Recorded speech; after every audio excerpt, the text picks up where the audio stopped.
Election लड़िए, लड़वाइए, बहुत बढ़िया, उसका डर तो ना दिखाएं। यहाँ पे जाके चेक कर लिए, फादर ऑफ रॉकेट साइंस कहा जाता वर्नर वॉन ब्रॉन को, जिसने कि सबसे पहले रॉकेट इंजन बनाया था। वर्नर वॉन ब्रॉन अपना जिसको गुरु मानता था उसका नाम था हरमन ओबर्ट, और हरमन ओबर्ट ने यह लिखा है कि वो ज्ञान के लिए वेदों को पढ़ता था। और ये कहां किताब में लिखा नाम का? वैसे तो हिंदुओं से नफरत है, वैसे तो राम से नफरत है, लेकिन इलेक्शन में हिंदू राम राम करते हैं। यानी आपको इलेक्शन में तो गद्दी नशीन चाहिए। नाम भी बताता हूं, इरिक वॉन डाइकन की किताब है चैरियट्स ऑफ गॉड, उसमें ही हैज कोटेड हरमन ओबर्ट। जय श्री राम दोस्तों, आज का डिबेट काफी शानदार है, इसलिए आप लोग से अनुरोध करता हूं कि आप लोग डिबेट को खुद फुल देखिए, क्योंकि आज के इस डिबेट में विवेक श्रीवास्तव बोल रहे थे हम आम जनता से तो वोट तो ले लेंगे पर उनका बाद में हम ख्याल नहीं रखेंगे। इस पे सुधांशु त्रिवेदी और अमित देवगन जी ने किस तरह से इनकी क्लास लगाई है, सो आप लोग डिबेट को खुद ही देखिए। की पीठाधीश्वर भी है भाई, हम नहीं कह रहे अगर तो कोई फिर भाई बोला हमने तो तो आचार्य यही को सुना वो था कि में है। बुद्ध ने ईश्वर। अरे अमीश जी एक लाइन, सुधांशु 10 सेकंड सुधांशु का जवाब जरूरी है, सुधांशु का जवाब जरूरी है। 40 सेकंड सुधांशु। विवेक जी, दुष्यंत नागर, चलिए लॉन्ग टर्म चीजें आप भूल जाते हो, ये शॉर्ट टर्म भी भूल जाते हैं। अभी आपने क्या वाक्य बोला कि किसी धर्माचार्य से, चाहे वो मुस्लिम धर्माचार्य हो या हिंदू धर्माचार्य हो, उनसे हम निर्देश लेकर नहीं चलाएंगे। ये पिछले बंगाल के चुनाव में फुरफुरा शरीफ के गद्दी नशी पीरजादा अब्बास सिद्दीकी की पार्टी के साथ, अरे भाई इलेक्शन लड़ना कम्युनिस्ट और निर्देश लेना दो अलग चीज होती है। तो आप बैठे हैं, इलेक्शन में योगी भी लड़ रहे हैं, मतलब फुरफुरा शरीफ का गद्दी नसीब पीर ज्यादा एक्टिविटी यही नहीं, अभी और घोषित धर्म कायदा बनाना अलग चीज है मुस्लिमों ना। के निर्देश उनके साथ गठबंधन करेंगे, ना उनकी कदमबोसी करेंगे, और आप यहाँ और पे ईश्वर कांग्रेस का के डर अंदर दिखा रहे कोई हैं। धर्माचार्य है आप तो पब्लिक उसके को कह रहे हैं बारे में साहब मेरे डरो, भाई ये ईश्वर से डरो और ईश्वर के प्रतिनिधि है धर्माचार्य। नहीं, ईश्वर से डरना बड़ा डरे हुए लोग। अरे ईश्वर डर ईश्वर लोगों को और कह रहे हो वोट नहीं दोगे तो धर्माचार्य विवेक जी आप बीच में बोल रहे हैं, विवेक जी आप बीच में बोल रहे हैं। आते भी हैं और अपने ही पर रायता फैला देते हैं, वरना साफ साफ जवाब दीजिए। नहीं, पीर ज्यादा ईश्वर का डर दिखाना बंद करें ना। बीजेपी को वोट नहीं दोगे तो ईश्वर नाराज, फिर धर्मगुरु नाराज, फिर धर्मगुरु गद्दी नशीन के साथ गठबंधन क्यों किया था? हो जाओगे, इसलिए बीजेपी को विवेक जी अरे धर्मगुरु के साथ आपने धर्मगुरु के भाई, अब भाई क्या बोल रहे हैं? फुरफुरा शरीफ के गद्दी नशीन के साथ आपने गठबंधन क्यों किया था बंगाल के चुनाव में? जी आप तो कहते धर्म। अरे भाई इलेक्शन लड़िए, लड़वाइए, बहुत बढ़िया, उसका डर तो ना दिखाएं यहाँ पे। अब बहुत बढ़िया, मैंने सिर्फ ये पढ़ा था आप कह रहे हैं गद्दी नशीन के साथ इलेक्शन लड़िए, इलेक्शन जीतिए, नहीं, लेकिन उसके बाद ईश्वर की खोज में मतलब कुछ कोई कसर ही नहीं छोड़ी।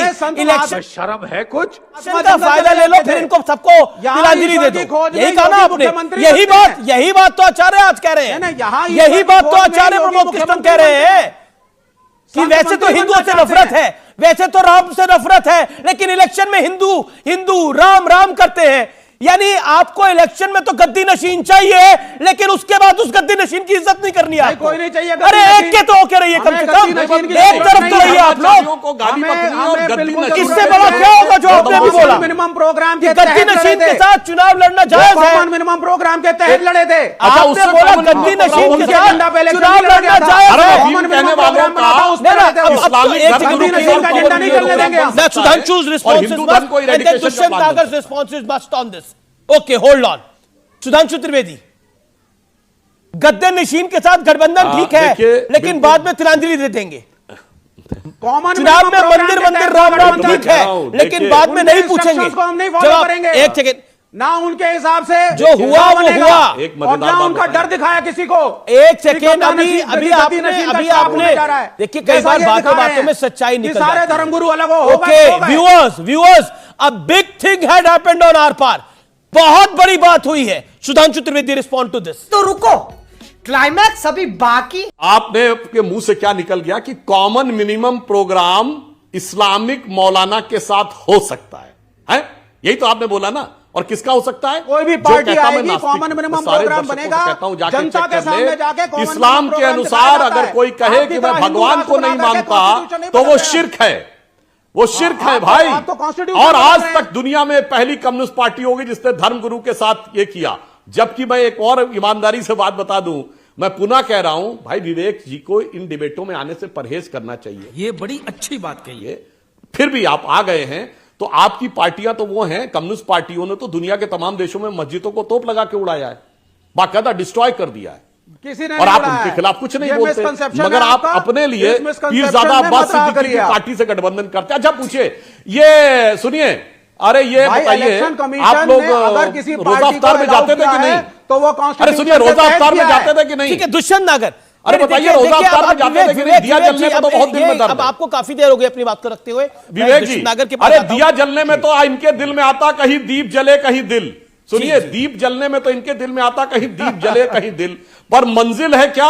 जहां पे इफ्तार हो वो तेरी मंजिल। पूछिए भाई, अगर धार्मिक कार्यक्रमों से परहेज रखते अरे तो इफ्तार भाई, कहे जाते थे भाई? दुष्यंत नागर कांग्रेस, जी, ये कम्युनिस्ट क्या पार्टी आपको का लगता नेता। है तो हम चुल्लू भर पानी में जाके डूब के वो कह रहे हैं आपकी हैसियत ही नहीं है, आपका चक्कर में पड़े समाजवादी पार्टी, आप लोगों की कोई पार्टी बात थी नहीं, तो बहुत ठीक बड़ी है, इनको हैसियत पता चल जाएगी। जी जी जी। हाँ, इनको नहीं मालूम है अभी, इनको नहीं मालूम है कि हरकिशन सिंह सुरजीत कौन थे और क्यों उन्हें चाणक्य ऑफ मॉडर्न पॉलिटिक्स कहा जाता था। इनको यह भी नहीं मालूम है कि जो अच्छी अच्छी किताबें विचार वैज्ञानिक सोच की इन्होंने पढ़ी है स्कूल में, वो सब वामपंथियों द्वारा ही डिजाइंड थी। तो वामपंथ क्या है, अभी इनको समझने में काफी टाइम लगेगा।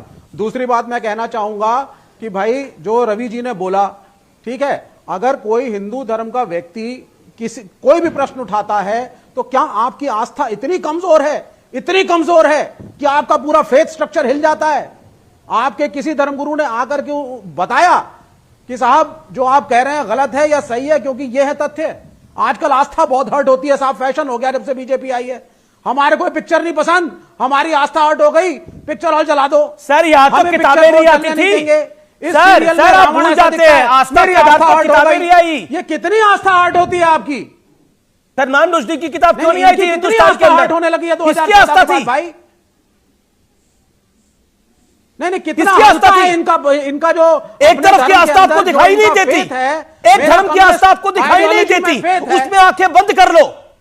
आस्था हर किसी की महत्वपूर्ण है। मैं इस मंच से कहना चाहता हूं, सबकी आस्था महत्वपूर्ण है।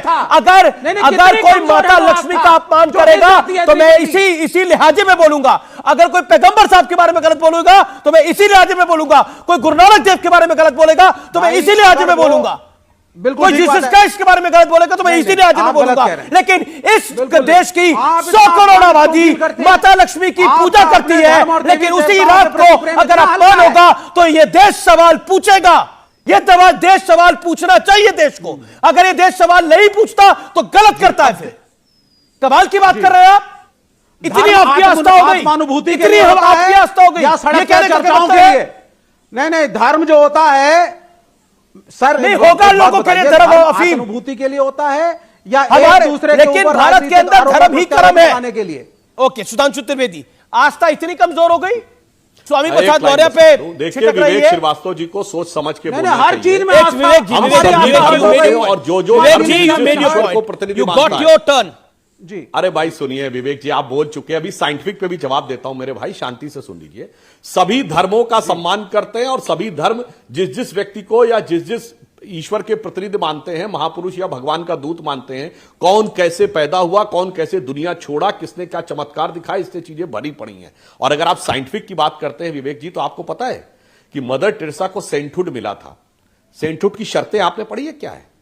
कि मरने के बाद उनकी आत्मा ने 2 चमत्कार दिखाए होने चाहिए, और चमत्कार की डेफिनेशन में लिखी है it should not have any scientific भाई जो मानना है माने, नहीं पहले मानना 3 ना चमत्कार माने। की शर्त थी, पोप जॉन आप पॉल में से सेकंड किसी ने 2 कर धर्मगुरु दिया। ने स्वामी अब आप प्रसाद बताइए, मौर्य उसमें को लिखा फोन है करके बुलाया इट शुड और नॉट हैव बताया। Any scientific explanation. मेरे भाई बोलने की औकात हो तो नहीं, नहीं, बोलिएगा। अब आप गलत जा रहे इसीलिए हैं। मैं कह रहा हूं, आप फुरफुरा मुझे शरीफ के बताइए, गद्दी किसी मैचिंग के धर्मगुरु ने साथ फोन आपको करके समस्या नहीं है। स्वामी प्रसाद मौर्य को सेंटहुड में समझाया। समस्या नहीं है। आप देखिए, साइंटिफिक विवेक, बोलते विवेक, हैं और मैं जवाब देना विवेक चाहता हूं, जी, हमारा अच्छा बोलते साइंटिफिक हैं, क्या लेकिन है? लगातार विवेक फिर लगातार बीच में बोल रहे हैं, विवेक जी, बदतमीजी बहुत करते हैं भाई, लगातार ही बीच में बोलने लगते हैं, जैसे अनकंफर्टेबल फैक्ट। फॉलो करिए ना प्रोटोकॉल को। नहीं, मैं अपनी बात शांति से 1 मिनट कर लूं, केवल 30 सेकंड इनका फीडर डाउन करिए और मैं जवाब देना चाहता हूं साइंटिफिक की बात क्या है। दुनिया में सबसे बड़े साइंस की बात कही जाती है तो कहा जाता है ये कोई रॉकेट साइंस नहीं है, और दर्शकों से कहता हूं जाके चेक करिए, फादर ऑफ रॉकेट साइंस कहा जाता है वर्नर वॉन ब्रॉन को, जिसने कि सबसे पहले रॉकेट इंजन बनाया था। वर्नर वॉन ब्रॉन अपना जिसको गुरु मानता था उसका नाम था हरमन ओबर्ट, और हरमन ओबर्ट ने यह लिखा है कि वो ज्ञान के लिए वेदों को पढ़ता था। और ये कहां किताब में लिखा, नाम भी बताता हूं, इरिक वॉन डाइकन की किताब है चैरियट्स ऑफ गॉड, उसमें ही has quoted Hermann Oberth who is the guru of the father of rocket science, जो सबसे बड़ी साइंस मानी जाती है। हमारे इरविन शॉडिंगर की किताब देख लीजिए, व्हाट इज लाइफ, उसमें पूरा एक चैप्टर उपनिषदों के ऊपर है। वर्नर हाइजेनबर्ग ने लिखा है कि अनसर्टेनिटी का प्रिंसिपल उसने उपनिषदों से लिया। अरे सुनो यार, नील्स बोर ने अपनी किताब में लिखा हुआ है, इस पे मत बोलिए। और आप तो नहीं बता पाए साइंटिफिक के ऊपर। अरे भाई क्या बात कर रहे हैं यार, कहां कम्युनिस्ट साइंटिस्ट एक हो गए? कम्युनिस्टों का साइंस से कब लेना देना था? कम्युनिस्टों का तो सोसाइटी के खिलाफ लेना देना था। तो बता दिए ना, जो मैंने बोला बताइए, किसी दूसरे में किसी धर्म ग्रंथ को किसी वैज्ञानिक ने कोट किया हो, और वो भी उस वैज्ञानिक ने जो मुझे आपको ना मानने वाला हो। और मैंने तो दोस्तों ये लोग अपना ही मुंह से अपना खुद का ही जहर निकालते हैं और सारी जनता को बताते हैं। आई होप कि आज का डिबेट आप लोग को पसंद आएगा। अगर पसंद आए तो एक लाइक एंड चैनल को सब्सक्राइब कर लीजिए, ताकि मैं हमेशा इसी टाइप का हमेशा वीडियो लाता रहता हूँ। चलिए मिलते हैं कोई नेक्स्ट डिबेट में, तब तक के लिए जय हिंद, जय भारत, वंदे मातरम।